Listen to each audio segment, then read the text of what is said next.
Let's talk about the brain. Of course, I mean the human brain. At the beginning, we can consider that it's only an organ from the human nervous system. But the position of intelligence about the brain is more related to the brain power. So what can we do with this central organ, which is in fact impossible with all the other one? So before, I mean, long time ago, we thought that it was not so important as an organ. So we considered at that time that heart was much more important. At the end, we found that it was only a muscle.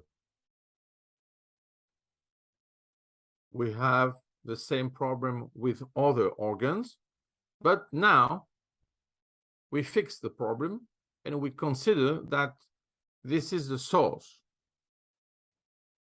So this is the source of what? Of our thoughts, of our mind, the place of the mentation. So we are not talking just about the cerebral cortex.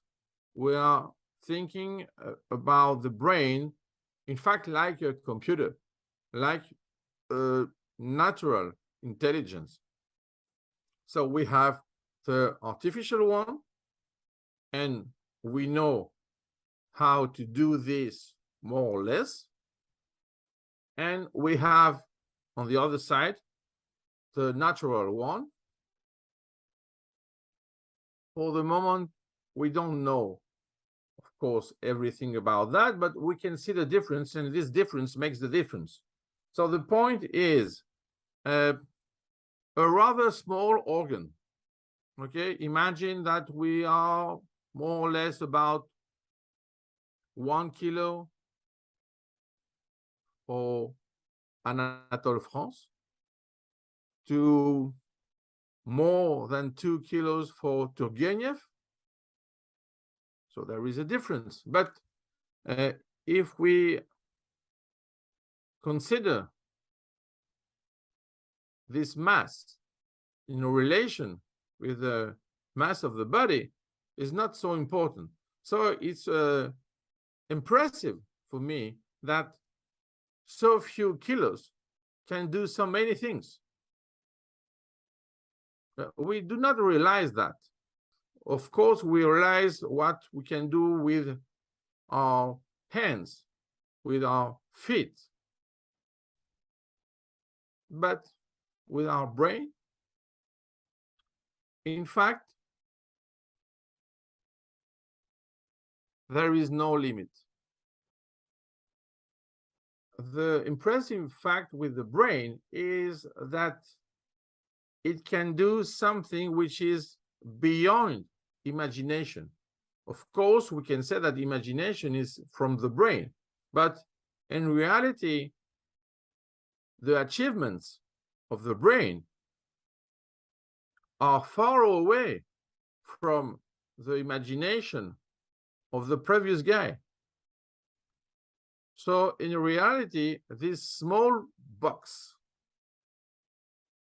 which is open to the world, is like a microcosm, which is able to understand the macrocosm, the cosmos.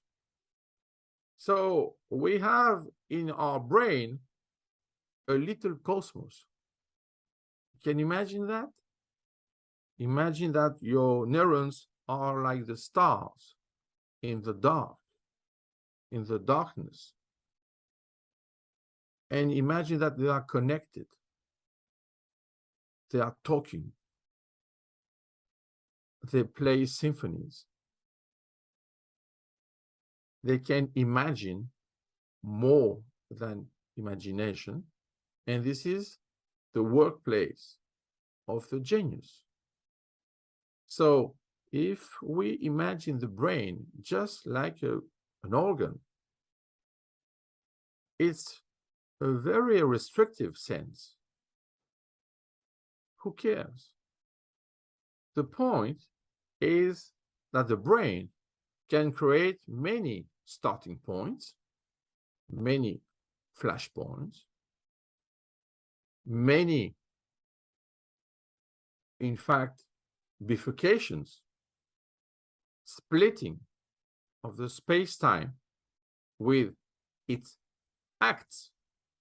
And this is possible. Why? Because its complexity is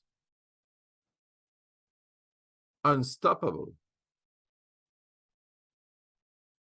It's in fact unthinkable. That's the problem. So the problem is not to understand the brain, it is more for me to use it as a tool. It can be also a weapon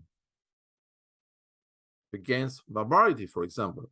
But the point is, the tool is so complex that, in fact, we don't need to try to understand its complexity, but just to use it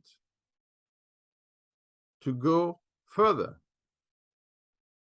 Imagine that you want what? To understand the ocean, to learn how to swim. Use it. So the brain for us is just the beginning, not the end.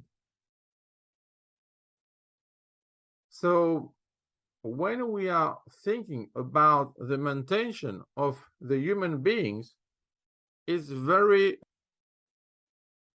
impressive to imagine that they are more intelligent than we think. They are more also lazy than we think. And the combination is like a paradox. But in fact, this is the point. This is the difference. I mean, the other organs don't have any pleasure. Imagine it. We're talking about real pleasure. It's possible only in the brain. But the idea is,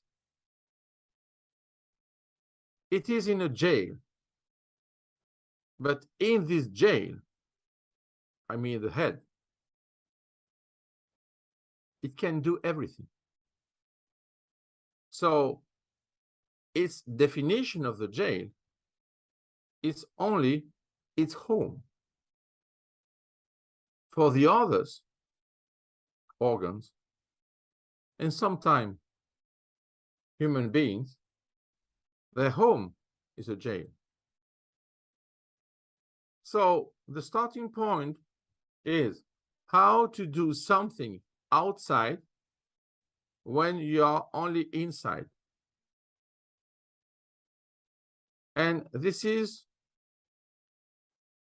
a breakthrough position. This is the first innovation. The brain doesn't want to go outside.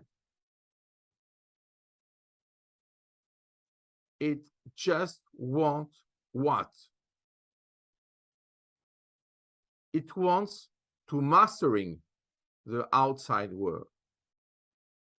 So it looks like a slave in a jail, and in fact is a master at his office. That's the point.